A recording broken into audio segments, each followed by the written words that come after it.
welcome back to my channel. My name is Mila and today I will be sharing some tips to Budapest.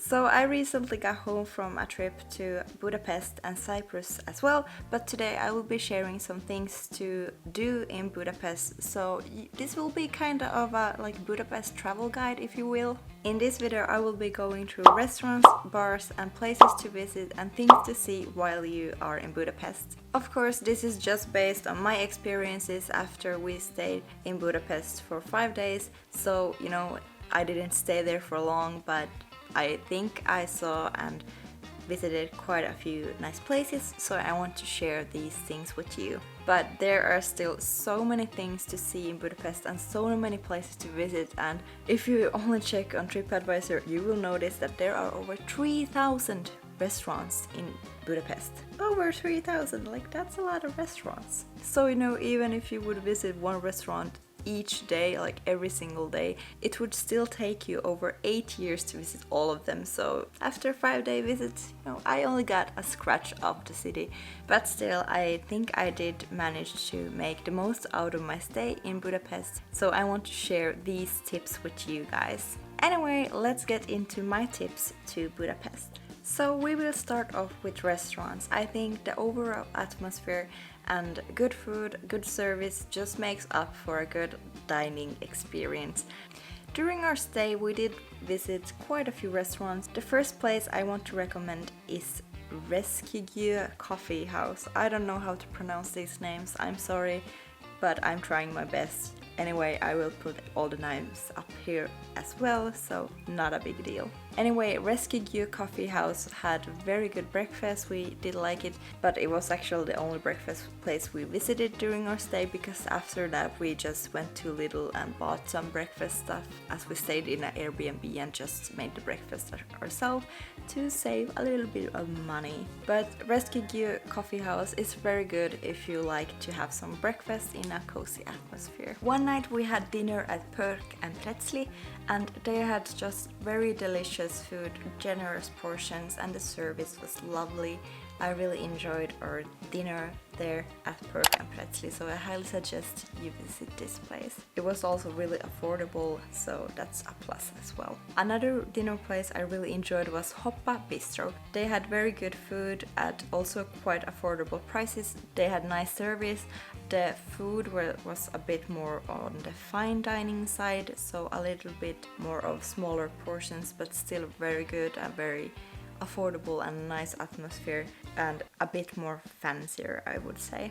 Another food place I want to visit is Caravan. This is a food court with street food, a lot of different options, so I really enjoyed that you could try a lot of different food at one place. And here as well the prices were really affordable, so we just spent the whole evening there as they had some drinks there as well, so it was just nice to snack on some food, some local food, some just international street food, and have some drinks, and it was just an awesome experience. Caravan is outside with some food trucks there, so it was just a cozy and fun atmosphere overall. It was lovely, I liked it. So then let's move on to pubs and bars. So we didn't really visit a lot of them, but there are a couple that I would like to recommend to you guys if you're looking for some fun time and nice atmosphere, because I'm big for that atmosphere. I think it has to be cozy and just chill and relaxed. I don't really like that uptight,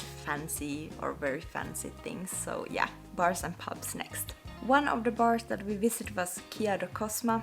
Again, I'm sorry, I don't know how to pronounce these names. I will put everything up here somewhere, so yeah, you will get the hang out of it. Anyway, Kia do Cosma, or Cosma, it was a fun little pub and it also serves some food. We didn't have any food there, but the drinks were affordable and they had a lot of different drinks and beers and a lot of different options available, so it was nice. It was kind of crowded, but it was still very nice. So Budapest is actually famous for its ruin bars, and there are a lot of ruin bars in the city. We did manage to visit one of the more popular ruin bars, and it was Simplakert. Simpla is, as I said, one of the more popular ones in Budapest, and it's a very fun and relaxed ruin bar in the Jewish district. in Budapest and really close to Caravan food court that I mentioned earlier, so just a tip: if you go to Simpla, you can have dinner at Caravan and then just walk like 50 meters and you're at Simpla. So yeah, Simpla is definitely something I would recommend you to visit if you're in Budapest, because it's just a fun experience, and just have a drink there, enjoy the atmosphere, you know, it's fun. So let's move on to things to do in Budapest.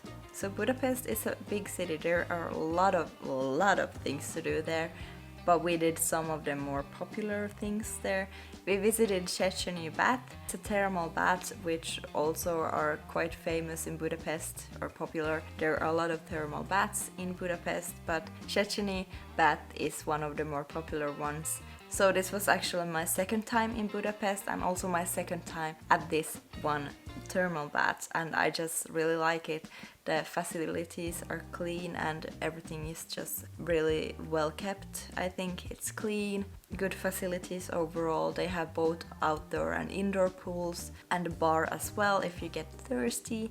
Yeah, just go there and spend the day there. Thermal baths I think are good both in the winter and summer, so I definitely recommend visiting one of the many thermal baths in Budapest any time of year. We visited Széchenyi bath, but there are a lot of other places that you could check out as well. Another thing we did in Budapest was that we went on a free walking tour, and I really enjoy this as the locals like give their perspective of the city and just give some good tips. The walking tour itself in Budapest was really fun, and our guide just spoke really good English. The tour was fun. We did see quite a lot of the city. I think we went from Elizabeth Square to Buda Castle, and free walking tours are like tip based, so you just pay what you think it's worth. So yeah, I would definitely recommend the free walking tour in Budapest. It was really good. So there's a river that flows through Budapest and it separates the Buda side from the Pest side, and on the river you can actually go on a river cruise, which was really fun. There are so many companies available that organize these river cruises, but we went with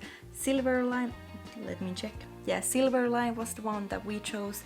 It was like 14 or 13 euros. It was just a fun way to see the city from like a different perspective. And I've also heard really good things about the dinner cruises where you can eat while you cruise on the river. We didn't go on that one because we went during the day, but it was still a good time. Another thing that I highly suggest doing while you're in Budapest is to spend the evening in the Jewish district. There are plenty of bars and restaurants in the Jewish district of Budapest, and our tour guide, she as well, did say that that's like the place to be, and it's definitely the place to be because there are just so many places where you can eat and just spend the evening. So yeah, definitely do that. And also I want to mention that Simpla is in the Jewish district, and as well the Caravan food court is there as well. So the Great Market Hall is located in Budapest, and that's just a good place to eat some langos, which is one of the traditional Hungarian dishes, and just stroll around. Just make sure that you are there on time. When we were in Budapest, it closed at 6 p.m. I was there at 5:30 p.m. and it was definitely too late. I could only find like a couple places that were open within the market hall, so I definitely would suggest making sure that you're there on time so you don't miss out on like the atmosphere and just the feeling in the market hall. On the Buda side in Budapest, there is the Buda Castle and the Buda Castle Hill, and that's definitely one of the places I would recommend you to visit while you're in Budapest. Going to the Castle Hill is free, and you can take the funicular up there for a small fee or just walk up there. It's a really easy walk up to the Castle Hill, and the views are spectacular. Like the views are so good from there, and you can see like the whole city, and it's just a nice thing to do. You could also visit the castle itself.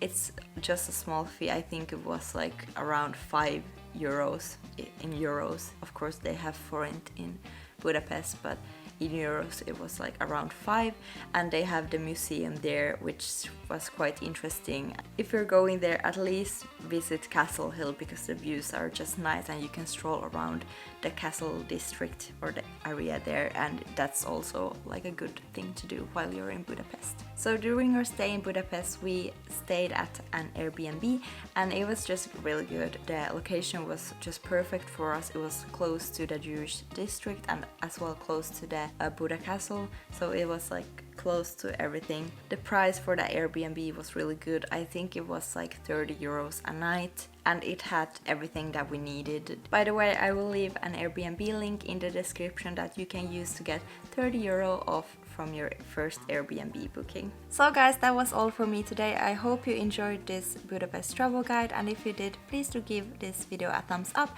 and don't forget to subscribe so you don't miss another video with me, and I will see you in my next video. Bye!